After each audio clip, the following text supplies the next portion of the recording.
tiny landlocked country surrounded by France, Germany, Italy, and Austria. If you've ever looked at a map of the European Union, you'll notice an awkward blob in the middle which doesn't belong to it, and that blob is Switzerland. Switzerland is famously neutral, and in addition to not being a part of the EU, it's also not a member of NATO, and it didn't even join the United Nations until pretty recently in 2002. In fact, Switzerland is so neutral that it hasn't fought a single war in over 200 years, the last one being against Napoleon in 1815. All of this is despite the fact that Switzerland is in the middle of Europe and surrounded by historically more aggressive countries. So why is it that Switzerland has been such a stable and safe place for centuries? The answer lies in understanding the geography of Switzerland. The country can really be divided into three separate parts. In the south are the Swiss Alps, a gigantic mountain range that covers most of Switzerland's territory and separates it from Italy and Austria. To the west and north are the Jura Mountains, a range much smaller than the Alps but still large enough to separate the country from France. And finally there is the Swiss Plateau, a basin dotted by rolling hills, rivers, and lakes that is home to most of Switzerland's population. It's no accident that Switzerland's major cities are all located in this region instead of the other two, but it's not as easy of a defensible position either. Switzerland has long been a little paranoid about a foreign invasion, and it's not without good reason.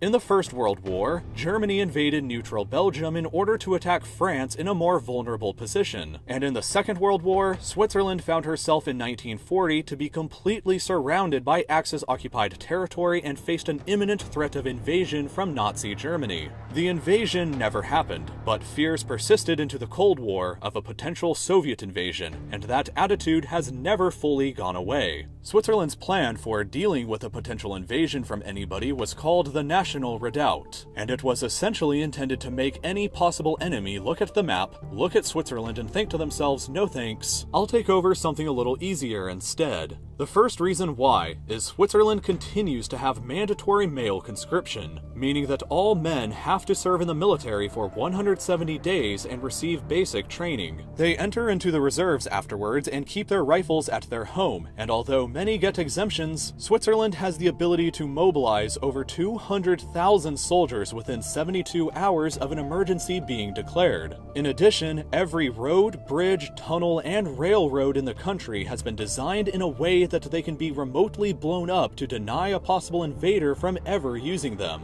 There are over 3,000 of these points that can be blown up inside of the country, including entire mountainsides that can be detonated to cause a landslide to block off entire roads. In addition to all of this, the modern Swiss military strategy has always been to abandon the plateau and the city centers and retreat almost the entire military into the Alpine region. Here, high in the mountains, the Swiss have built over 26,000 bunkers and fortified positions ranging from anti-tank guns, anti-air guns, or machine gun nests. They are camouflaged like this anti-tank gun that looks like a rock, or this barn that's actually a machine gun nest on the left and an anti-tank gun on the right. And both of these are connected by a tunnel underground. There are camouflage positions like these all over the Alpine region of Switzerland, which means that the entire country is basically one big booby trap, an impregnable castle in the center of Europe.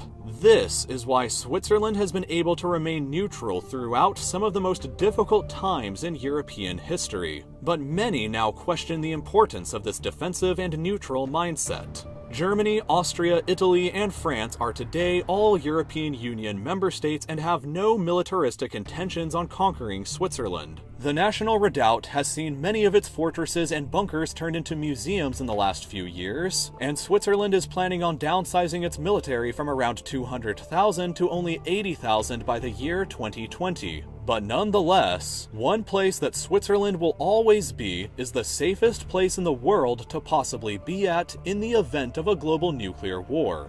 This is because Switzerland is the only country in the world to have enough nuclear fallout shelters to house their entire population. In fact, Switzerland has enough fallout shelters to house 114% of their population. meaning that even in the event of a large refugee influx, the country would still have enough shelters to fit everybody inside of them. All residential buildings inside of the country built after 1978 are mandated by law to contain a nuclear shelter capable of surviving a 12 megaton blast from a distance of 700 meters away. As of 2006, there are over 8.6 million fallout shelters located throughout the country, ranging in sizes like this in a normal house, up to gigantic public shelters built inside of tunnels that can house over 2,000 people for over 4 months. In the event of a nuclear attack on Switzerland, it is possible that the entire population of the country could retreat to their bunkers and continue fighting off any invader after the bombs have exploded. Not even nuclear weapons can conquer the fortress of Switzerland, and it has been said before that in the event of a global nuclear war, the only survivors would be the heads of state of a few countries, cockroaches, and 8.4 million Swiss citizens. If a nuclear war ever does happen, then the Swiss have enough bunkers for not only them, but a few friends to survive it all through with. So remember this when it may become important later.